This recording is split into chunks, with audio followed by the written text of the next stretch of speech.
HCl ini punya dua nama, tetapi penggunaan hidrogen klorida dan penggunaan asam klorida itu ada definisinya sendiri, sehingga tidak menegasi yang pertama tadi bahwa lu masa satu senyawa punya dua nama. Enggak.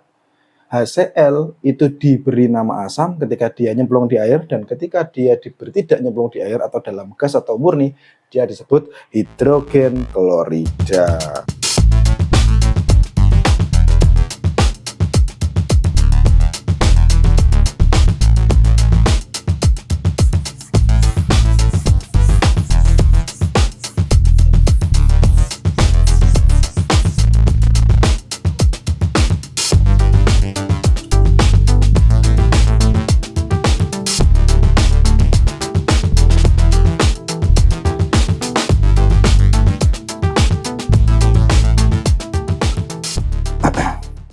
Halo teman-teman semua, selamat datang kembali di Baru Belajar. Alhamdulillah kita bisa berjumpa lagi pada malam hari ini. Kita akan melanjutkan pembacaan kitab buku Kimia Dasar karya Bapak Raymond Chang. Ya. Seperti biasa setiap malam Jumat. Seperti biasa juga karena biar dapat barokahnya, mari kita berkirim Fatihah. Yang pertama kepada kedua orang tua kita, yang kedua kepada guru-guru kita, dan yang ketiga kepada Bapak Raymond Chang yang bukunya kita baca. Kepada semua yang telah disebutkan, Al-Fatihah.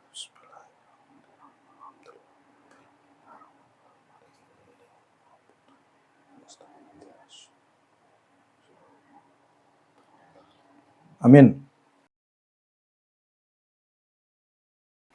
Malam hari ini kita akan melanjutkan teman-teman semua, dan ini adalah episode terakhir di bab 2.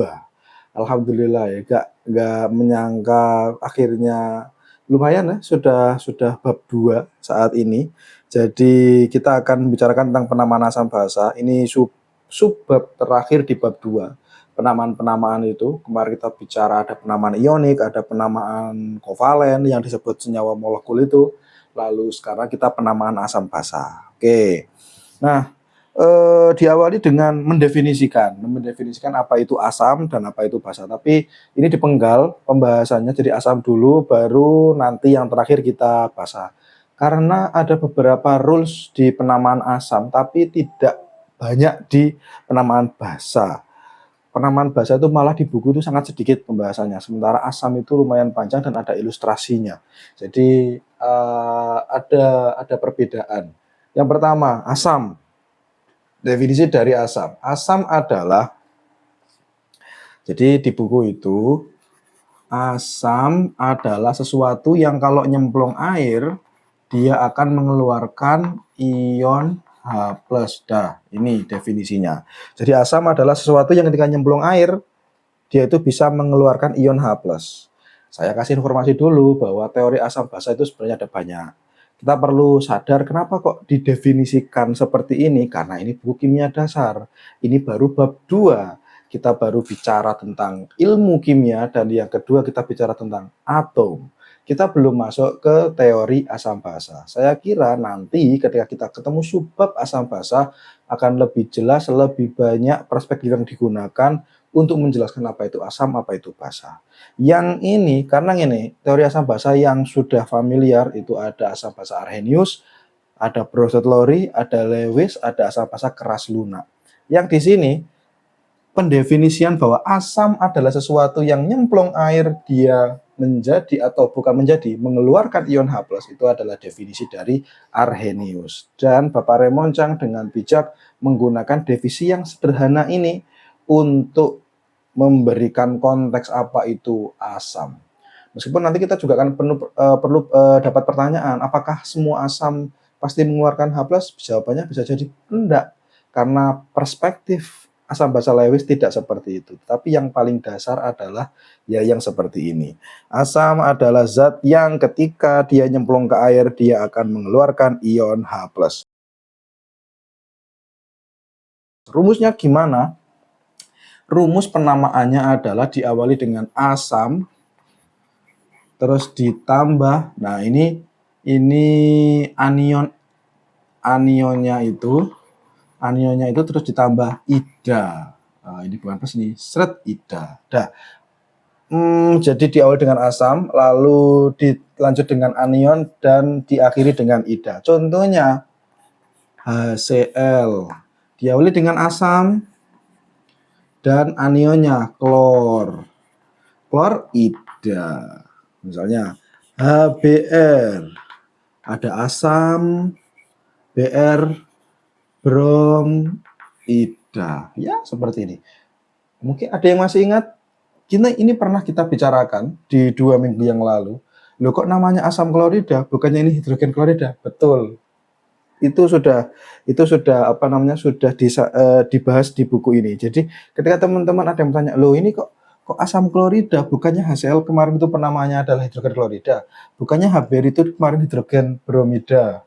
Itu. Nah, ini kok jadi asam? Nah, betul sekali, dan sama sekali itu tidak salah, karena memang seperti itu. Jadi ada sebuah senyawa yang dia itu memiliki 2 nama.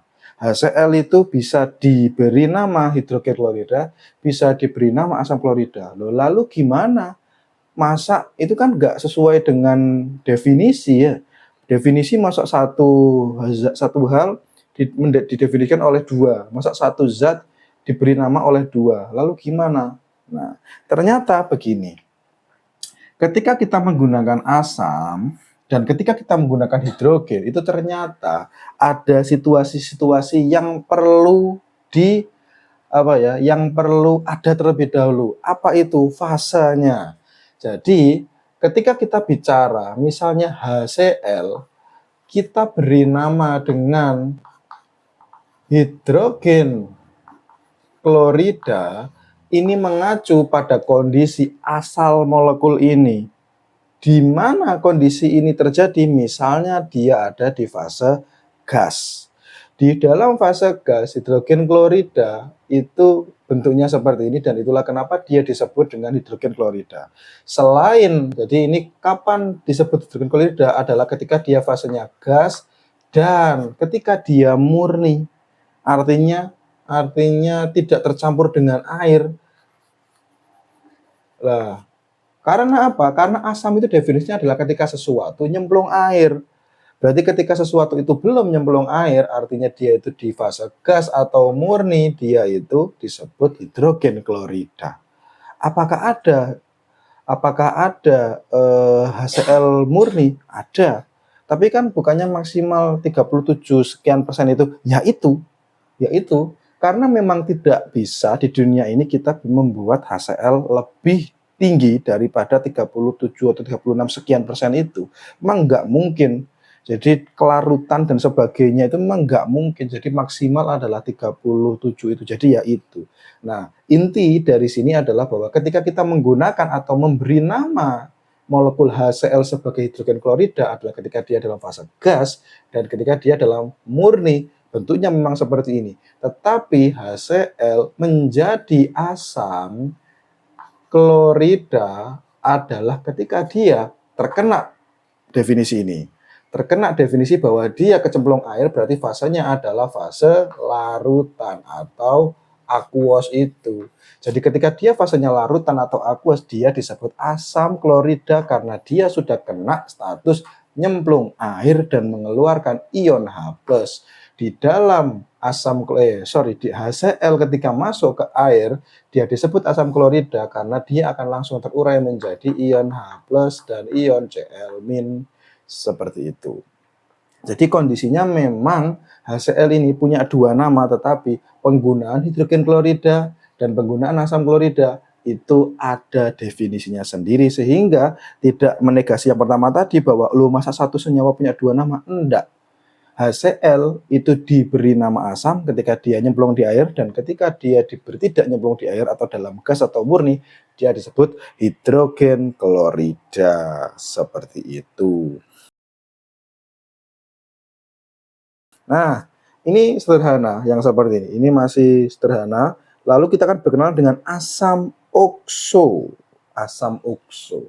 Jadi ini ada asam biasa, lalu sekarang yang kedua kita ada asam okso. Asam okso itu adalah asam yang terbentuk antara ada H, lalu ada O, dan ada unsur lain sebagai atom pusat. Jadi ingat, asam okso adalah asam yang tersusun atas unsur H, O, dan unsur lain sebagai atom pusat. Contohnya H2SO4. Untuk memahami ada H, oke, mudah, ada O, dan ada unsur lain sebagai atom pusat S di sini, kita perlu melihat ke gambarnya H2SO4. Jadi kan S di tengah, lalu dia itu O, O, O. Nah, sementara di sini ada H+, di sini ada H+. Ada H, ada O, dan ada unsur lain sebagai atom pusat. S sebagai atom pusat. Ini adalah asam okso. Namanya apa? Asam sulfat. Ini asam sulfat. Nah, ingat. Ini beda ya. Kalau ini ida, kalau asam okso belakangnya at. Nah, sekarang akhirnya ida tidak dipakai. Akhirnya ida, kamu mikir dulu, sekarang at ke sini. Jadi bukan asam sul, tapi vida gitu enggak, tapi asam sulfat, itu asam okso. Misalnya lagi, ini ada HNO3. HNO3 apa? Asam. NO3 nitrat. Nitrat. Nah, jadi ini ada asam okso. Serunya, asam okso itu punya tata nama yang kalau oksigennya nambah atau berkurang, ganti nama. Sejujurnya saya juga baru ngeh hari ini. Selama ini ketika saya belajar kimia, oh iya saya tahu itu namanya klorat, oh iya saya tahu itu namanya klorid, oh iya itu tahu saya namanya perklorat. Tapi kenapa begitu? Ini baru hari ini saya ngeh, oh ternyata begitu. Kita mulai dari yang at-at ini dulu ya. Jadi at-at ini dulu kita mulai. Jadi gini, kita pakai contohnya di sini adalah asam klorat. Oke, ada asam klorat. Asam klorat. Rumusnya adalah HClO3. Oke. ClO3 asam klorat. Kalau ini ke atas ya, ditambah O1, jadi apa? Kalau ditambah O1 berarti nanti hasilnya adalah HClO, ini 3 berarti ini 4. Ini namanya berubah, tidak asam klorat tapi asam perklorat. Asam perklorat. Jadi ada per di depannya. Kalau ini kan atok, ini perklorat. Kalau nambah O1, asam perklorat. Oke. Ini di buku tidak ada nambah O2, jadi O-nya cuma nambah O1. Mungkin kita bisa jelaskan ketika mana mungkin O bisa nambah lagi, mungkin bisa seperti itu. Atau mungkin asam klorat atom pusatnya itu selalu bisa mengakomodir misalnya mentok berapa gitu, sehingga misalnya mentok itu bisa nambah cuma 1 tok, nggak mungkin nambah 2. Kita bisa oprek seperti itu, tapi saya belum sempat ngoprek, jadi ini memang tidak baik banget. Kita bisa ngoprek sebenarnya. Kita bisa bertanya kenapa kok di buku itu nambahnya cuma 1 O. Karena apa? Ketika ke bawah, nanti kita ada 2. 1 itu min O. Kalau dikurangi 1, itu kan jadinya HClO kurang 1, 2. Apa namanya? Namanya menjadi it. Jadi asam kloratnya ganti it. Nah, kalau nambah perklorat, kalau kurang asam klorit. Nah, ini loh. Ini bisa nambah, bisa ngurang O1 lagi. Artinya dari yang tengah ini, yang kita baca ini, waktu nambah itu cuma nambah 1. Kan kita boleh bertanya, loh kok nambahnya cuma 1, sementara yang kurang bisa 2. Ya, kenapa bisa begitu? Nah, itu kita bisa bertanya. Jadi bisa dia oprek seperti itu. Kalau ngurang 1 lagi dari HClO2 berarti kan jadi HClO kan gitu. Nah, ini kalau ngurang ya berarti HCl kan. Berarti sudah tidak lagi ida. Jadi kalau HCl itu O-nya hilang 1, jadi hidrogen klorid, asam klorida, kan begitu. Nah, kalau HClO namanya jadi hipoid, berarti namanya jadi asam hipoklorid, diawali imbuhan hipo dan diakhiri id. Nah, ke atas cuma mentok ada satu, why? Nah, kita bisa bertanya, ke bawah bisa ada dua, jadi hipoklorid. Nah, seperti itu. Terus, ini bisa ke kanan. Kita tahu bahwa asam basa itu ketika nyemplung air, dia akan mengeluarkan ion H+, dan ion H+ adalah kation, berarti sebenarnya adalah anion. Kalau hanya hilang semua kation, dia itu asamnya tinggal dihilangkan. Jadi kalau misalnya ini ada asam klorat HClO3, jadi cuma ClO3, asamnya kita hilangkan. Asamnya, ini harus ada minyak karena H itu plus, jadi ini asam kita hilangkan, jadi ion klorat. Ini ion klorat pun sama dengan yang di atas. Kalau ini asamnya dihilangkan, H plusnya dihilangkan, berarti kata asamnya itu hilang. Jadi ini kan hasilnya menjadi ClO4-. Nah, ini apa? Ini adalah ion perklorat. Perklorat. Yang bawah ini asamnya hilang menjadi ClO2, namanya menjadi ion klorid. Ion klorid. Nah, dan yang terakhir, ketika hanya hilang menjadi ClO, ya akan menjadi ion ini hipoklorid. Hipoklorid. Oke, dan ini adalah penamaan asam basa. Oke, sekarang kita masuk ke ini adalah penamaan asam. Sekarang kita masuk ke penamaan basa. Kalau tadi asam adalah sesuatu yang masuk ke air, dia akan mengeluarkan ion H+. Basa adalah sesuatu yang kalau dia masuk air, dia akan mengeluarkan ion OH-.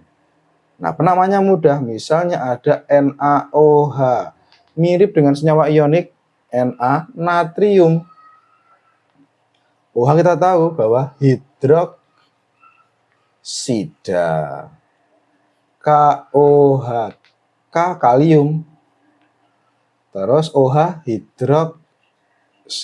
Ini mirip sekali dengan penamaan senyawa ionik, dan ya memang sudah seperti ini. Dan ini beres. Gak ada yang begini-begini. Lalu diberi sebuah informasi kayak NH3 amonia. Jadi amonia itu basa. Terus kalimatnya itu seperti dia itu kok bisa ya dikatakan basa, padahal NH3 amonia itu tidak ada spesies OH yang akan bisa keluar, dan seolah-olah kalau tidak ada yang keluar OH berarti kan dia tidak basa, padahal dia itu basa. Sementara basa adalah sesuatu yang nyemplung air, dia akan muncul OH gitu, seolah-olah dia tidak basa ya. Nah, kita tahu bahwa mendekati NH3 itu tidak dengan langsung plek pakai Arrhenius, karena kalau pakai Arrhenius des gitu, itu ya kan nggak ada OH-nya, nggak ada sesuatu yang itu. Jadi kita bisa menggunakan pendekatan asam basa yang lain, bisa Bronsted-Lowry atau Lewis. Tapi ada penjelasan menarik yang disampaikan Pak Raymond Chang bahwa sebenarnya NH3 kalau masuk air juga akan muncul OH. Dari mana? Dari reaksi ini. Ketika kita ada NH3 masuk ke air, reaksi ini akan membentuk ion amonium NH4+, dan sisanya apa? NH3, jadinya adalah NH4. H hilang 1. H hilang 1, tinggal sisa 1 dan O. Ya berarti ion OH-, kan ada OH. Jadi Bapak Raymond Chang, NH3 itu memang seperti seolah-olah dia tidak punya OH.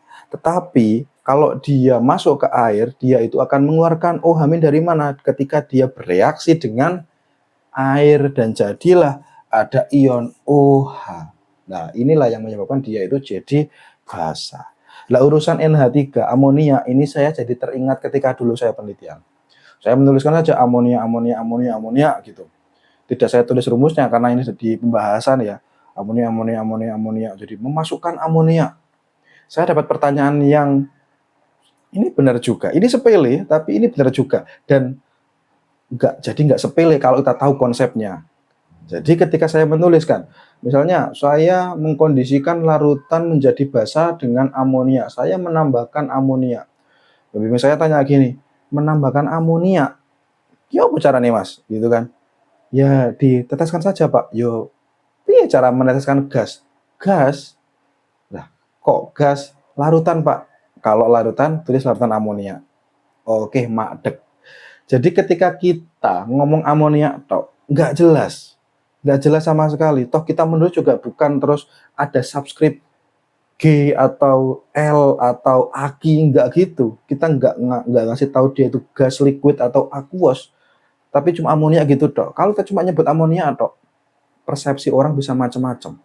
Amonia toh itu gas. Kalau di alam itu kalau kita nyebut amonia itu fase awalnya di suhu ruang dan atmosfer itu gas. Artinya nggak make sense menuangkan amonia itu. Masuk gas dituang. Artinya kalau yang kita maksud adalah amonia, kalau amonia yang kita larutkan di air atau kita memasukkan apa namanya NH4OH dilarutkan di air itu jadi larutan amonia, tulis larutan amonia, tidak hanya amonia. Karena kalau amonia atau akan jadi multitafsir. Dan itu adalah pelajaran yang penting buat saya saat itu dan akhirnya ya benar ya. Ternyata kimia itu sangat menghargai definisi. Sejak ontologi definisi itu benar-benar diperhatikan betul, tidak sekedar ya wes lah ngono kuwi enggak. Tapi kalau memang oh NH3 ya seperti ini tadi. Seperti ini tadi, HCl secara definisi, oh kalau dia itu mau jadi asam klorida, ya berarti dia harus ada di fase yang dia masuk ke air. Tapi kalau dia itu tidak, ya hidrogen klorida. Amonia juga gitu. Kalau nyebut amonia atau oh gas, tapi kalau larutan amonia, oh yang sudah terlarut di air, seperti itu. Jadi itu teman-teman, dan ini adalah ujung dari bab 2 tentang atom, ion, dan molekul. Minggu depan kita akan masuk ke bab baru. Kalau tidak salah, tadi itu judulnya kita akan masuk ke bab stoikio. Ini stoikio, mulai ngitung-ngitung dikit gitu. Jadi apakah membahayakan? Mari kita lihat. Apakah kimia itu benar-benar momok ketika sudah ketemu hitung-hitungan? Minggu depan kita ketemu dengan stoikio. Mari kita belajar pelan-pelan saja, santai saja, dikit-dikit yang penting istiqomah. Terima kasih teman-teman. Semoga ada manfaatnya buat saya pribadi, khususnya buat teman-teman semua umumnya. Tetap prinsipnya adalah dikit-dikit aja yang penting istiqomah. Saya akhiri. Assalamualaikum warahmatullahi wabarakatuh.